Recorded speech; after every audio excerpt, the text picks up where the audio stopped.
Yule nani? Atudeni maelezo siwakala. Unanyosha jina langu mimi wewe? Hebu niambie vizuri bwana wewe kwanza. Mama nini?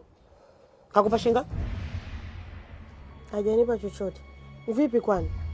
Kuna mtaji tumechangia mimi na wewe kwenye biashara? Wewe usimjibu hivyo. Wewe unaongea na mwanaume mbele yetu sisi wote. Tuko ndugu wote hapa tunakuangalia. Kwa hiyo uongee na mwanaume mbele yetu afu uchunde. Wakati bwana anatumia nyota zetu wote. Mama, sijapata chochote. Na hata nikipata ni kwa faida yangu. Unajihesabiaje yake kwenye mwili wangu? Wewe ni mtoto wangu Mashavu. Nimekuzaa, nimekulea. Umejisaidia kwenye mikono yangu. Umejitapikia kwenye mikono yangu. Mashavu unatakaje? Au unataka wewe kama tukae kikala, si ndio? Uchunde hapa na tukae kikala. Maana nakutafutia bwana bei rahisi ili wewe kama yeye. Yaani hizo ndo jamaa zake. Mtoma mdogo, tukae kwenye mazungumzo haya.